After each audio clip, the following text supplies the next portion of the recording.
What is going on, nation? It is your boy C-Ton, coach of your Lehigh Valley Phantoms, bringing you our PWC Season 7 Week 3 match against Sniper, coach of the Sale Sharpedos. Link to his channel will be in the description down below, as well as a link to our team builder. Make sure you go subscribe to Sniper. Really cool dude, really strong battler. And yeah, in our team builder, we'll talk about the sets that we're bringing in, why we brought it, all that sort of jazz, and what we're expecting out of his team. So without further ado, we can get into our matchup here. So looking at his team, it's looking like it is a pretty much what I was expecting. I think Queen and Sneasel are pretty much going to be his main offensive threats, as well as obviously Volcanion. And looking at it, I could also see, sorry, I keep moving the mouse onto the screen. I gotta get used to the new recording software I'm using. Also, I'm trying a new setup. If you guys like this more than the old setup, make sure you let me know in the comments down below, so that way I can continue doing this or go back to the old way. So yeah, let me know about that. But looking at his team, it's looking like his leads are either Celebi with Rocks, which is probably the least likely, Queen with Rocks, or Sneasel. So with that being said, I'm going to go with my dedicated lead in Mamoswine, because of those three, the only thing that can kill me is a roll on banded low kick from Sneasel. So I'm going to go and get up my Rocks.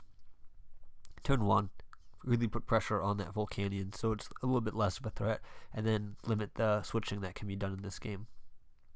So that's what we're going to do. We're going to lead off with our Mamoswine as he leads with the Sneasel, and he is scared out in case I am assuming like a Scarf lead, or he might not have the ability to one-shot me. So he wanted to go into Scizor, which is a really good switch-in. Scizor is a tremendous defensive check to my Mamoswine.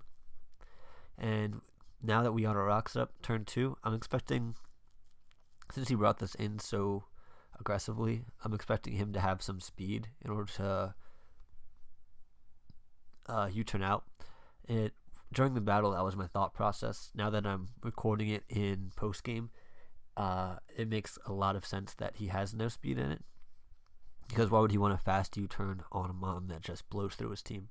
So I go for an Ice Skull Crash here, expecting him to outspeed and go for a U-turn. I know he can Bullet Punch. I didn't think he would. I luckily get rewarded for my bad play by getting a flinch. And now that I have this intel that I'm faster, I decided to make a switch out into my Celesteela, because Celesteela is really strong against the Scizor. It defensively checks it very, very well. Yeah, and just a really strong play overall. So looking at his team here, I really doubt he stays in. So I'm just going to fire off an Air Slash, because Air Slash 1 hits the Scizor really hard. 2, he doesn't have a switch into it. Like if he's bulky Queen, they can probably take a couple, but I have a Z Crystal for that as well. So he doesn't have a switch into this Air Slash, so I'm just going to go fire it off, and he switches into his Volcanion. I'm assuming he was expecting a Flamethrower, but I felt like the Air Slash was a lot safer, especially early game when I can't set up while he has so many Mons still as healthy as they are. So I went for the safe Air Slash and got off a clean 42%. We just go hard into our Lantern.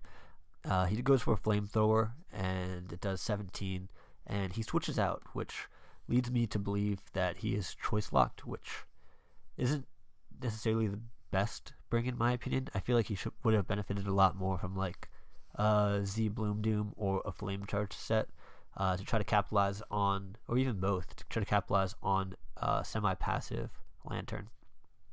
But anyway, I just fire off a Volt Switch because I still have my Sugar Berry intact, and Volcanion after that chip damage is down to like 30 something percent.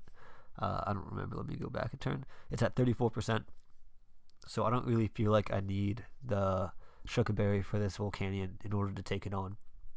So even if he goes into Queen on this Volt Switch, I can fire off the Scald and eat up my Sugar Berry and get off a good chunk on that Queen, which will make a Celesteela sweep much easier later on. So I'm going to fire off the Volt Switch, as you guys have already seen. This turn he goes into the Hitmontop, and we got off a Volt Switch getting us into our Gallade for free because he wasted his Intimidate drop on my Lantern. And even Aerial Ace, I have my freaking mouse on the screen again. I'm sorry, I gotta get used to that. I don't know if you guys can actually see that, but Aerial Ace, even from it, he revealed he's Intimidate, so it can only be doing about, I think it was like 35%-ish. So I'll take that any day of the week to get up his Sword Stance. He's going to go hard into his Celebi, which at this point I'm expecting to be Choice Scarfed in order to try to take me on. But he can't take me out from full, so I'm just going to throw off a Fire Punch. And I'm thinking it's a good game. Turns out he is like max HP, max defense with Rocky Helmet and T-Wave. So really good prep on my opponent's part. Prepped for this Gallade very well with this set. And unfortunately, it is not GG just yet. So he gets off the T-Wave. I'm going to go for another Fire Punch because I don't want him recovering off all that damage. This thing could be annoying for my team based off of how offensive I am. So I luckily don't get full parried. And I have my Gallade in here. I'm going to go into my Lantern because it's done its job. It has this Volcanion down to 9%. Doesn't really have much else going on in this matchup. And I'm just going to fire off and Volt Switch. Get on out of here. His Volcanion dies to rocks, and I don't see any mon that he can spin away hazards with or really afford to defog.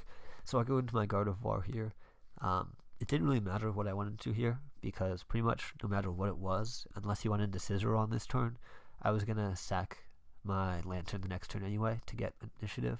If he went Hitmontop, I obviously would have stayed in, but like this Gardevoir is pretty much just here to draw in either Sneasel or the Scissor in order to potentially take out that Scissor early or just get chip damage off on the Sneasel. Sneasel comes in and we're going to sack off that Lantern like we just mentioned. He goes for the knockoff, and we use this as an opportunity to go into our Celesteela and get off an Autotomize because we're holding a Z Crystal. Knockoff is going to do significantly less. And we get up the Autotomize right here, and we're looking in a really good spot, up 5-4 right now. But we have a +2 Celesteela, a full health Gardevoir, full health Mamoswine, and full health Flagon. This play, I make a little bit of a misplay. I go for the Supersonic Sky Strike turn 1, and I should have gone for the Air Slash turn 1 because it gives me the opportunity to flinch his Nidoqueen. Obviously, it's only 30%, but if I would have gotten the flinch, I would have been able to take out this Nidoqueen with the Sky Strike the next turn, and it would have been GG right there. But this Sky Strike does 74%, so that reveals that he's a super offensive Nidoqueen, and he goes for a Flamethrower, and believe it or not, 60% is an offensive Nidoqueen. It doesn't seem like he has Life Orb at this point, but yeah, we're looking like we're at a good point. He still has 3 priority mons in the back though, so we can't clean up at this point, but we can throw off a nice Flash Cannon, take out the Nidoqueen. And now he has to sack a couple mons to try to take me out. He goes into Hitmontop to go for the Mach Punch, get off some nice damage, gets 12% off, which this thing is just so disgusting. Kills with Air Slash, gets another Beast Boost. Goes into Sneasel to go for a Banded Ice Shard, as I found out after the game. And he was Jolly, so he actually got like a mid to high roll. He had a very, very low chance to knock me out. Actually, I don't even know if he had a chance with Jolly. Adamant, he had a decent chance too, but he was Jolly, so wasn't really a shot of knocking me out. I'm just going to take him out with a Flash Cannon, and Celesteela is just putting in the finest of work. Now he goes into a Scissor, and we're faced with a 50-50. The smart play is to Bullet Punch and just take away, well, like, I don't know if that's necessarily a smart play, but one of the plays is to go for the Bullet Punch and get a kill. The other play is to go for Sword Stance and hope that I choke, because if I switch into Flagon, which I really wanted to save a differential, and he goes for Sword Stance, I very well could have lost this game yet.